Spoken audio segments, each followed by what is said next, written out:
My name is Marissa Quinn, and I'm 18 years old. People think silence in a house means peace, but they're wrong. There's a kind of silence that isn't calm at all. It's hollow. It echoes in the walls and in your chest until you feel like you could scream and nobody would turn their head. That's the silence I grew up in. I was the middle child, which in my family might as well have been code for optional. My older sister, Lena, was the golden one. Varsity cheerleader, straight teeth, hair always shining in the spotlight my parents held up for her. My younger sister, Erin, was the baby, the one who could spill milk on the carpet and still get a kiss on the forehead because she's just little. And then there was me, the girl who had to figure things out alone, the one nobody noticed had stopped asking for help. When I was 12, I thought maybe good grades would earn me attention, so I got straight A's. Nothing. When I kept my room spotless, helped fold laundry without being asked, cooked dinner when mom came home late, I thought maybe then I'd hear a "thanks, Marissa," or even a small "we're proud of you." It never came. But Lena got flowers for making varsity.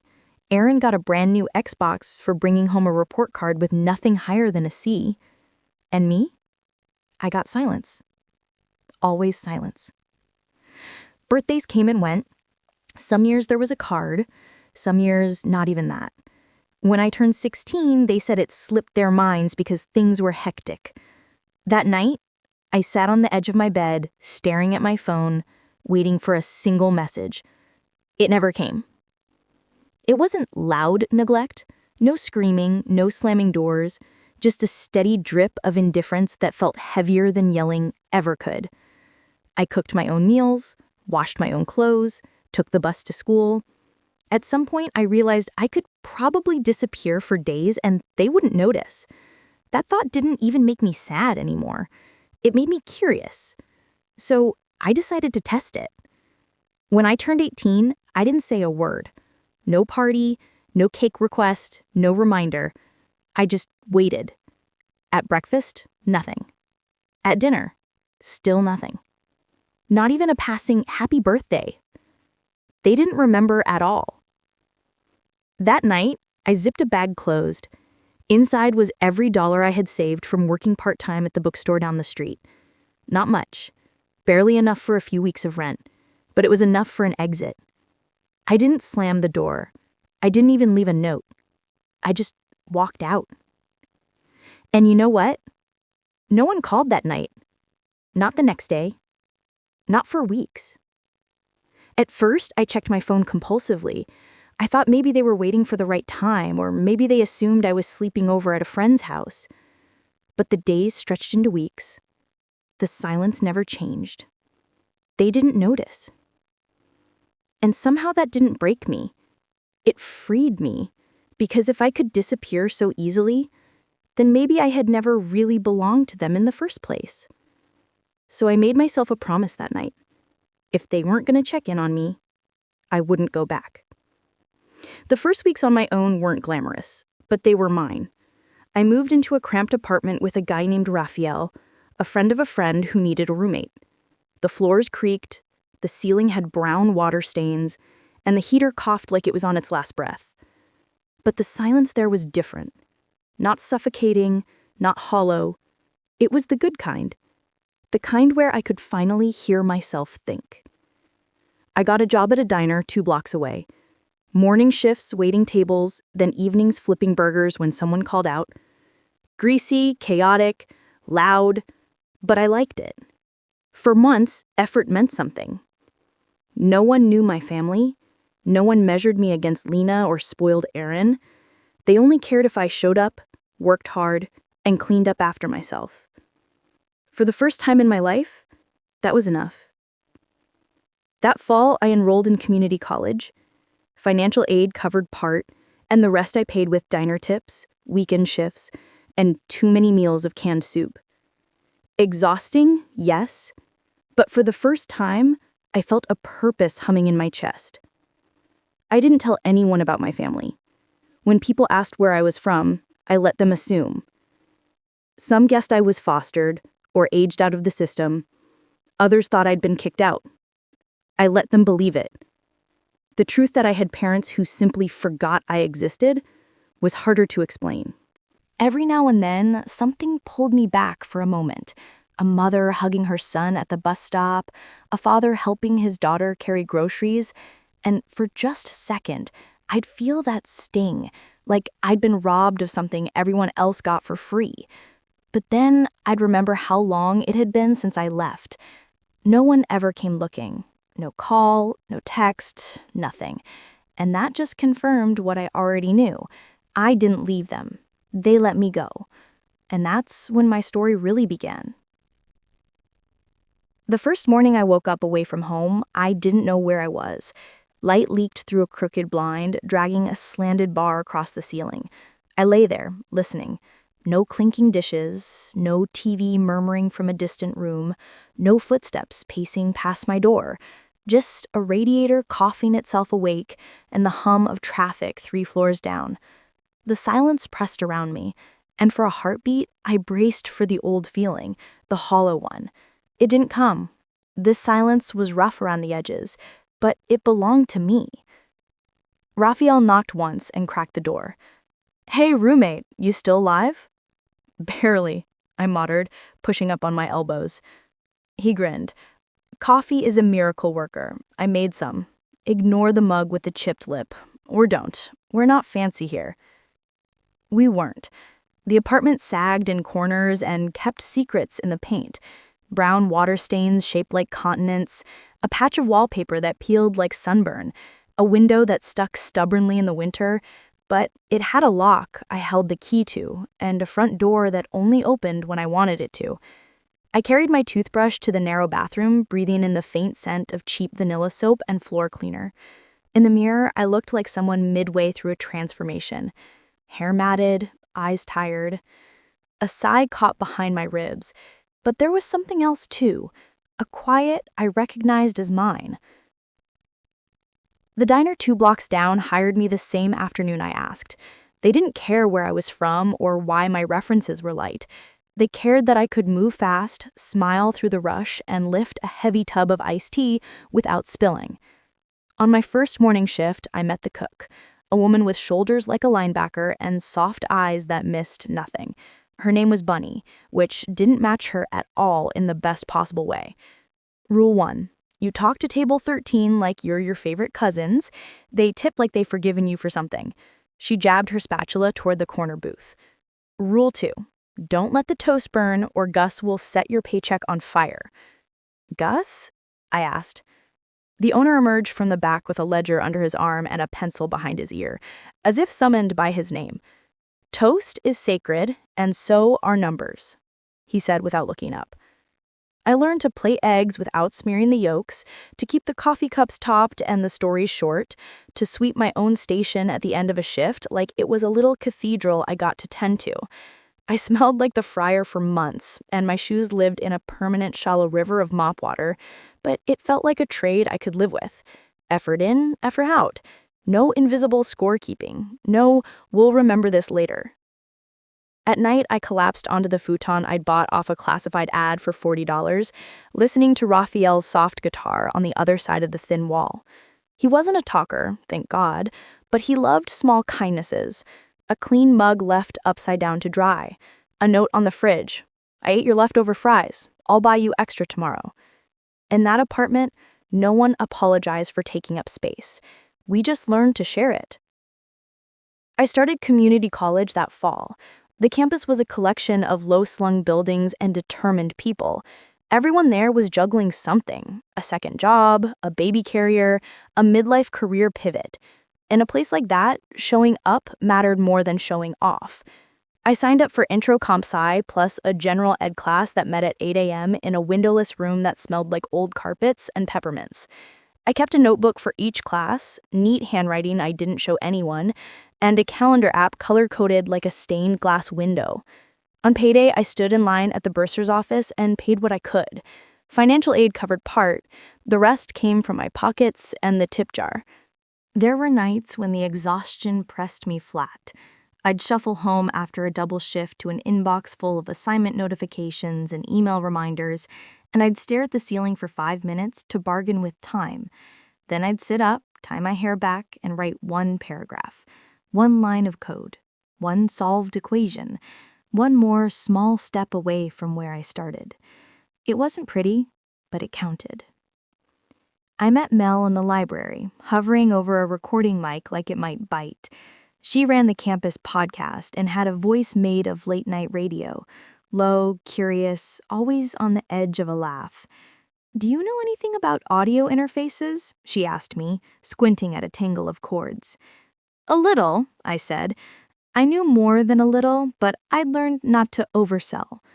We spent the next hour detangling both the cables and the problem. When the sound finally piped in clean and warm, Mel threw her arms up like we'd landed a plane. "I'm Mel," she said, offering a hand. "You're my hero." "Marissa," I said. The word hero stuck in my throat. I'd never been anyone's hero. A decent server, maybe, a quiet shadow, a girl who washed her own clothes. "Come by the studio sometime," Mel added. "We bribe helpers with vending machine snacks." I met Drew in Computer Lab B, where the fluorescent lights hummed like anxious bees. He could make anything run with duct tape, a bent paper clip, and a Red Bull. Printers, a sputtering-prone 3D scanner, the professor's patience. He was the first person who taught me that most systems were half improvisation anyway. "Everyone pretends it's all designed and solid," he said, propping open a server cabinet with a stack of textbooks. "But most of the world is held together with temporary solutions we keep calling permanent." He said it like a joke, and also like a map. At the diner one Tuesday, I left with an extra slice of apple pie wrapped in wax paper. "Take it," Bunny insisted. "Consider it your fruits and vegetables." I carried it home like a secret. Raphael was out, the apartment quiet but for the heaters ticking. I set the pie on the counter and saw a post-it stuck to the cupboard door. "You got this. R." I don't know why it hit me so hard. Just 3 messy words. But I stood there crying over a slice of pie that wasn't even warm anymore. Sometimes the universe hands you a hand on the shoulder. Sometimes it's just a note in a kitchen. There were moments when the old ache flared. A mother stooping to tie a little girl's shoe by the bus stop. A father at the grocery store counting cash and still picking up the name brand cereal because his kid glowed just looking at the box. I found myself staring and then stopping, pulling my gaze back like a hand from a hot stove. I didn't want to be the kind of person who resented tenderness just because it skipped me. I wanted to be the kind of person who could recognize it and then make some of my own. I kept my past soft and blurry when people asked. "We don't talk," I'd say of my family, and that was usually enough. In the spaces where others might have shared holiday stories, I learned to tell jokes about the diner rush and Bunny's sermon on toast. I learned to ask better questions than the ones I hoped no one would ask me. "Where are you from? Why did you leave? Did you try to fix it?" People love to audit other people's grief like it's a budget they can balance. I chose not to give them the numbers. It wasn't all work, though it felt like it most days. Somewhere between lab hours and refilling syrup pitchers, I kept seeing a guy at the library's tech desk whose patience with confused patrons bordered on saintly. He was a year ahead of me and always wore the same battered watch, silver face dulled by years of small knocks. When printers jammed or login failed, he didn't sigh or lecture.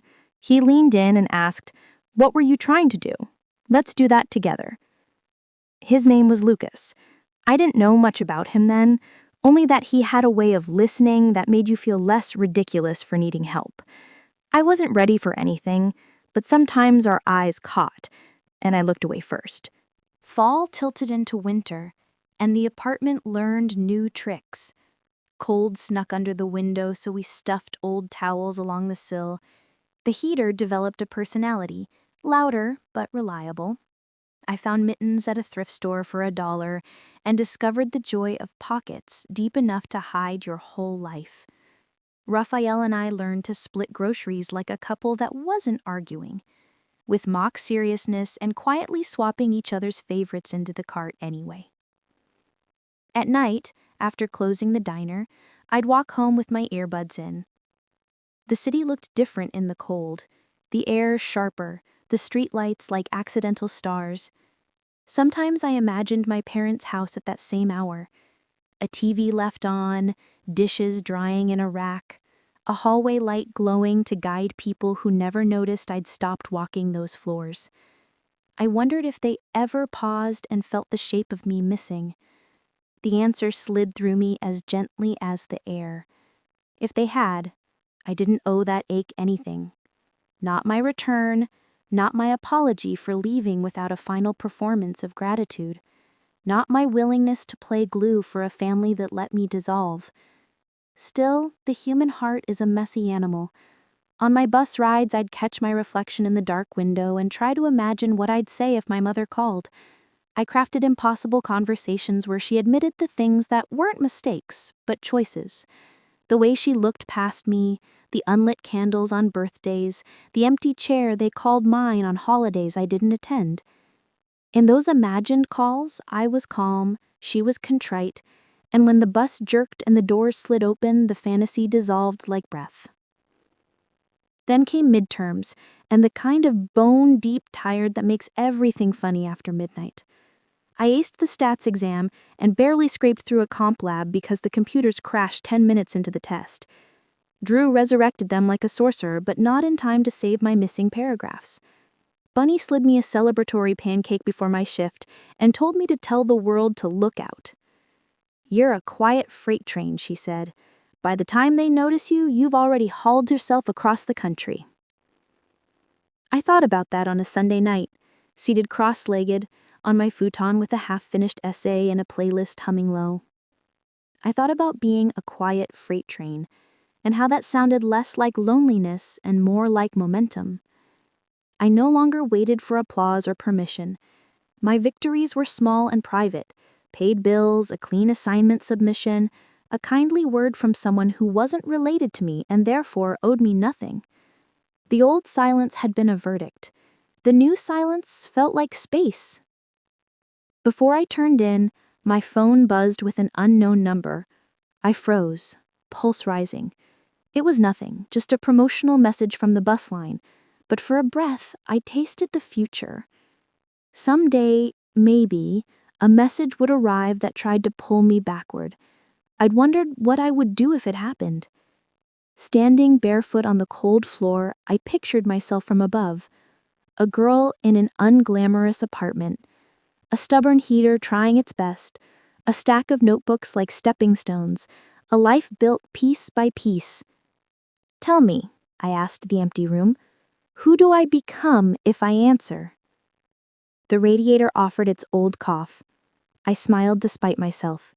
I turned off the light, slid under covers that smelled faintly of detergent and diner grease, and let the good silence fold over me. Whatever came next would find me moving, working, steadying, reaching. Whatever reached back from the past would have to catch up to the train. Outside, the city exhaled. Inside, I slept. By the time I turned 20, I'd become someone my younger self wouldn't recognize. I'd finished my associate's degree, transferred to a 4-year university, and was juggling a part-time job at the campus library with a little freelance work on the side.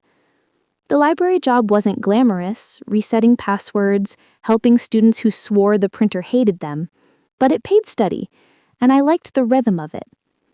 The freelance gigs were different, building small websites for nonprofits or tinkering with donor dashboards. Work that mattered even if no one knew my name. Most nights I came home tired, but the good kind of tired. The kind you feel when you know every hour spent brought you closer to something real. I shared dinners with Raphael when our schedules matched. Sometimes Lucas, yes, that same patient guy from the tech desk, walked me home after a late shift, his watch face glinting in the streetlight. He wasn't officially mine yet, but there was a comfort in his presence. Like I didn't have to shrink to make space for him. It had been 2 full years since I left home. 2 birthdays unmarked, 2 Christmases ignored, 2 summers where I didn't receive so much as a postcard. And then one evening, as I was grading my own half-legible notes, my phone lit up with a name I hadn't seen in forever. Dad Mobile. For a long second, I thought my eyes were playing tricks on me. I just stared at the glowing screen while my pulse thudded in my ears. I didn't answer. I couldn't. Not after 2 years of silence. I watched it buzz until it stopped. Then came the voicemail. "Hey, it's me. Dad. We were just wondering how you been. You haven't been around in a while. Mom's been asking. Anyway, call us back. All right?" That was it. Stiff, flat, like he'd been rehearsing someone else's lines. There was no warmth, no sorry, no acknowledgement of the birthdays they'd missed, the dinners where my chair sat empty, and no one cared enough to ask where I'd gone. I didn't call back. I sat there instead, clutching my phone like it was a stranger knocking at my door trying to sound familiar. Something in me stirred, a slow boil of anger. Not the explosive kind, but the deep, bone-level kind. They hadn't even noticed I'd gone until now. Why now? 2 days later, another message lit my screen, this time from Lena. "Hey, Dad's been trying to get in touch. You should call him. It's important." That was all. No detail, no explanation. Just Lena, the sister who spent our childhood basking in applause, now delivering vague orders like I owed them a response. I didn't reply. Instead, I scrolled through her profile, holiday photos, coordinated outfits, Erin grinning beside my parents like she'd never missed me for a second. There they all were, smiling in matching sweaters, as though I'd been edited out of their story, and now they had the audacity to reach out. I set the phone down, but the thoughts kept circling. I didn't block them. I didn't need to. Their neglect had already erased me once. It was me who had rebuilt. Still, the question clung like smoke. What do they want? Because it wasn't me. It couldn't be. Not after 2 years of silence. That night, I dreamed of my old house. The front door swung open to reveal my seat at the dinner table, untouched, waiting. But when I stepped inside, the chair vanished. The others kept eating, laughing, clinking glasses. I called out, but no one turned. When I woke, my pillow was damp. 2 more days, another message, this time from my father again. A blurry folio of the old house, probably meant to tug at nostalgia. I didn't even open it before deleting it. If they thought the house could tether me, they didn't understand. That wasn't home anymore. I wasn't lost. I just stopped waiting to be found. Still, the unease lingered. Lucas noticed it before I said anything. We were walking across campus, snow crunching beneath our shoes, when he glanced sideways. "You've been quiet," he said softly, "quieter than usual." "It's nothing," I started, then stopped. His expression was patient, open, the kind that didn't push, just waited. "My dad called," I finally admitted. "First time in 2 years." Lucas slowed his pace. "What did he say?" "That he wondered how I been." I gave a bitter laugh, like I just forgot to stop by for dinner one night. Lucas didn't comment. He just tucked his hands into his jacket and let me walk in silence until I spoke again. "I don't think they want me back," I whispered. "They want something else, and I don't know what it is yet." Snowflakes clung to my coat, melting into small, damp patches. I shoved my hands deeper into my pockets. For the first time since I'd left, I felt the old dread stirring. The one that said, no matter how far I ran, their shadows would always find me. And I wasn't sure if I was ready to find out what they wanted. By Friday, the texts and calls had stacked up like unanswered letters. My dad's stiff voicemails, Lena's vague nudges, none of them said what mattered. No apology, no truth, just this sudden insistence that I had to show up now after 2 years of silence.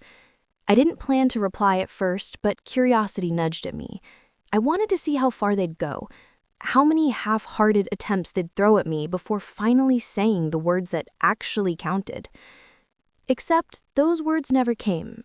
Instead, my dad sent one more message. "We should talk. Just 1 hour, please." So I agreed. Not because I wanted reconciliation, but because I wanted clarity. I picked a cafe in the middle of town, neutral ground, public, quiet, no chance for dramatics. I even set a limit in the text, 1 hour. The day of the meeting, my stomach twisted like it wanted to crawl out of me. Lucas noticed as we crossed the library lobby that morning. "You sure you're ready for this?" he asked. "I'm not sure at all," I admitted, "but I need to know what they're really after." He squeezed my hand once, steady. "Then make sure you lead with answers, not guilt." When I walked into the cafe that afternoon, the smell of roasted beans hit me hard and my nerves spiked.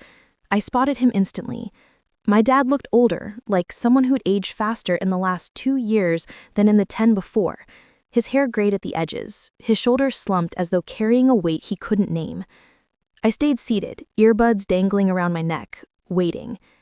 He hesitated when he saw me, torn between smiling and apologizing. He chose a thin smile. "Hey, Marissa," he said as he slid into the seat across from me. "You look good." I nodded, but said nothing. He ordered a coffee. I didn't. I just folded my hands and waited. After a pause, he cleared his throat. "It's been a while." I raised one eyebrow, wordless. "We were surprised when you left. You didn't say anything." The word surprised landed like a slap. Surprised? I had vanished 2 years ago, and they hadn't noticed until now. My silence must have shown on my face because he faltered. "We thought maybe you were staying with a friend. Then the months passed, and it just got harder to reach out." That was their excuse? That I was gone and they chose not to try? He rambled on about how the house hadn't felt the same, how Lena had gotten busy, how Erin had missed me in her own way. He strung together these fragments of memory like they proved something, but the one thing he didn't do was apologize.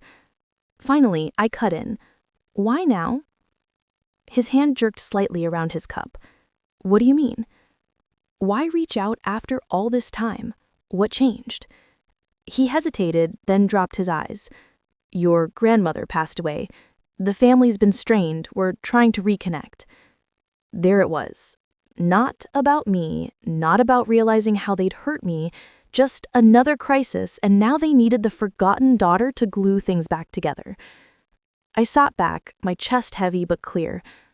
"I'm sorry about Grandma, but I'm not the one you call when things fall apart. Not anymore." His mouth opened like he wanted to protest, maybe deliver some noble line to smooth it all over, but I was already rising from my chair. "You didn't check in when I left.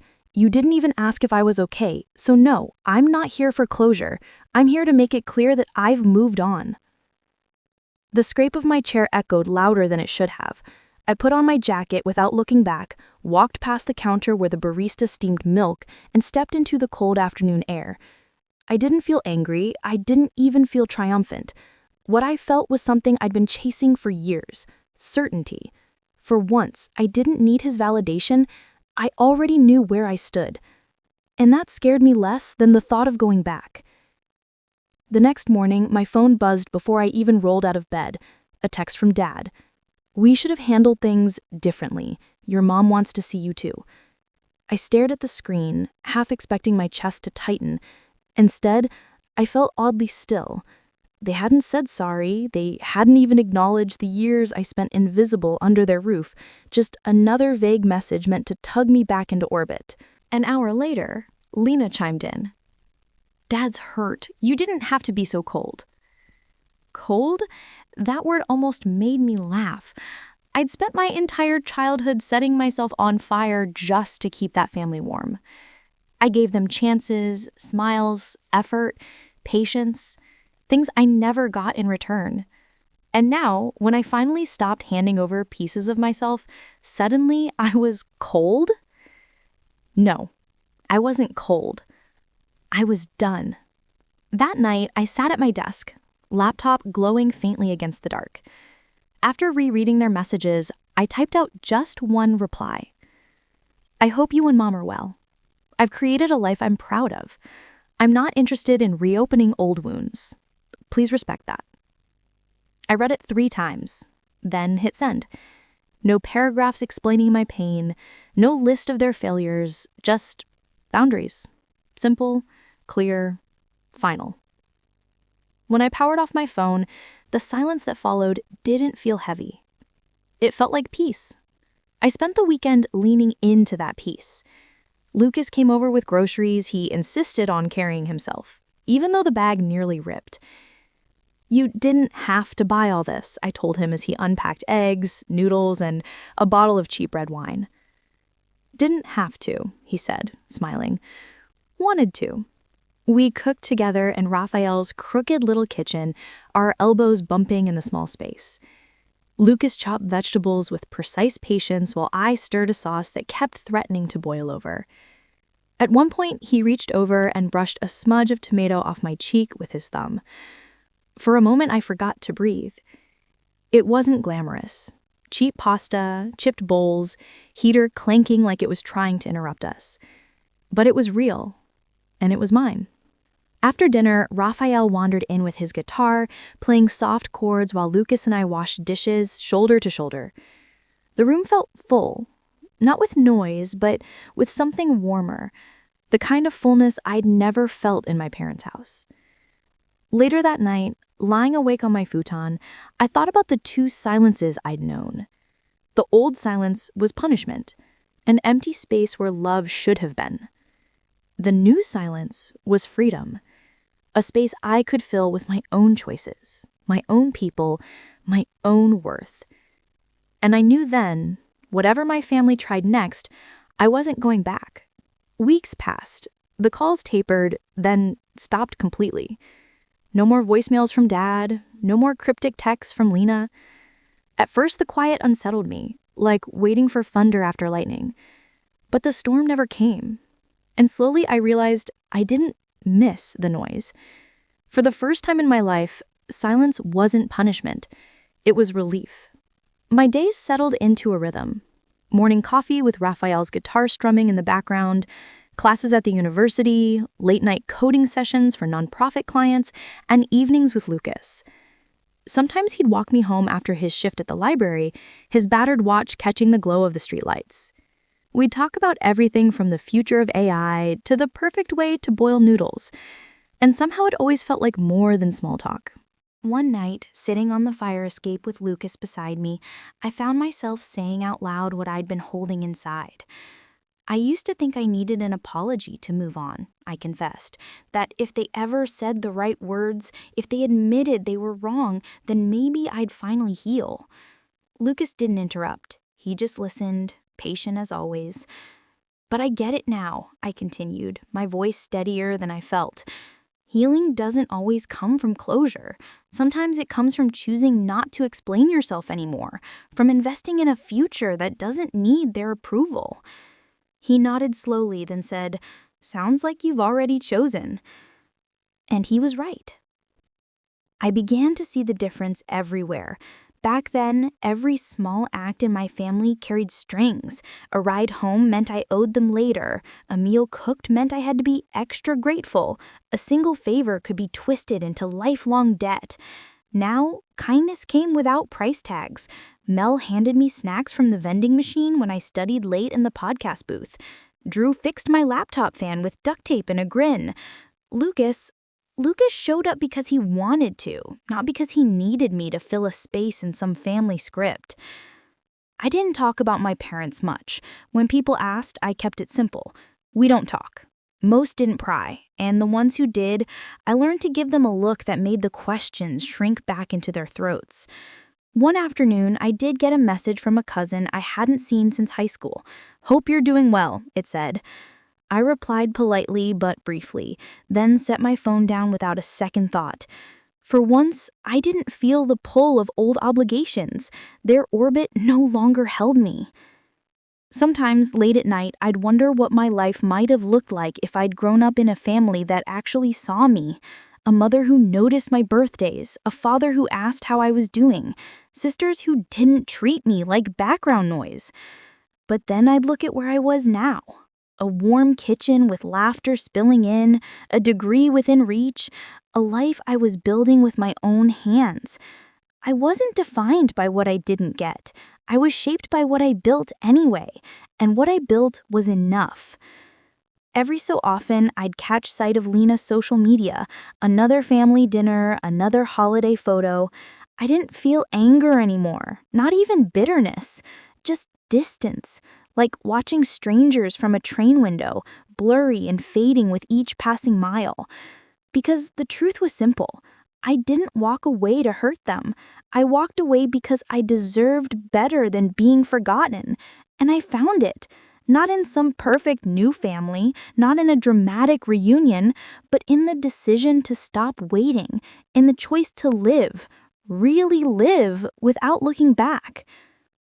That night, I stood by my apartment window, the city lights stretching beneath me like a constellation only I could read.